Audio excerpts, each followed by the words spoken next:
لوقمان ئەحمەد هونەرمەندی کوردی ڕۆژاوا سەرقاڵی وێنە کێشانەوەی داستانی کارەسات ئامێزی خانمانی ێزیدیە کە لە ئۆگۆستی ساڵی 2014دا کەوتنە ژێر دەسەڵاتی داعش. ئەو هێرشەی ڕەشپۆشانی داعش بۆ سەر گوندی کۆجۆ بوو کە لەوێدا پیاوان و ژنە بە تەمەنەکانیان کوشت، کچەکانیان بە کەنیزەک برد. ئەم کارەساتە بوو بە سومبڵی ترس و جینۆسایدی سەردەمی نوێ و هەر ئەوە هەستی لوقمان ئەحمەدی هاندا بۆ گێڕانەوەی ئەو داستانە ڕەشە لە ڕێگای وێنەوە. چیرۆکە vê filmîn li ser ew cînosayd yan Komkujîya Êzidîyayê taybetî gundê Kojo ji ber piraniya keç û jinê Kojo û zilamê wê weke nas dikin tev hatin kuştin û gelek jwana jî heyanî ana di destê DAIŞ de hîne.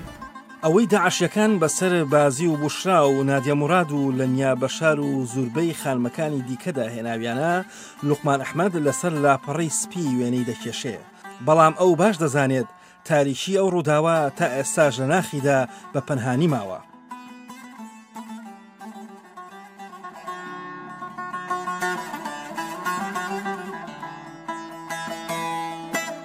کاتی وێنەکانی لوقمان ئەحمەد ئامژ سێری ڤاستاڤا بە پێکەوەگرێدانی تابلۆکانی لوقمان و ئامادەکردنی دەق فلیمێکی دۆکۆمنتاری بەرهەمهێناوە کە ناوی ناوە دوایمین سەما.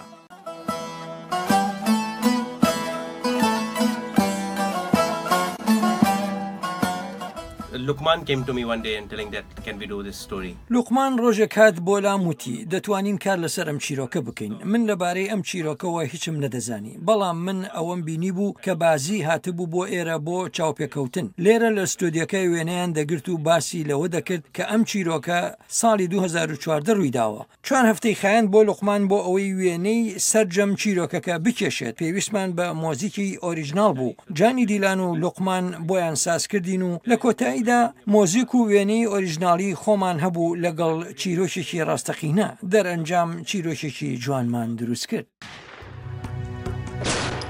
A few months passed when gunshots rang out in the village.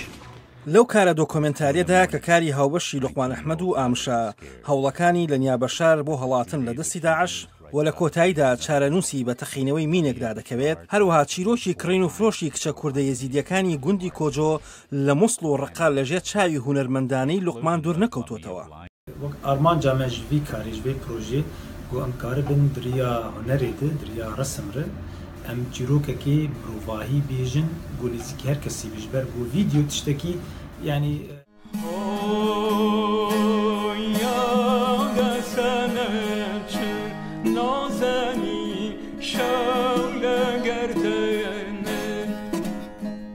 ئەگەرچی دوایمین سەما هێمایەک بێت بۆ ئەو ڕۆژە تاریک و پڕنەهامەتیانەی ئەو ڕووداوە، بەڵام ئێستاکە نادیە موراد و هاوڕێکانی لە دەستی داعش ڕزگاریان بووە و خوازیاری ڕزگاربوونی خانمە ئێزیدیەکانی دیکەشن، ئارەزووی سەمایەکی دیکە دەکەن.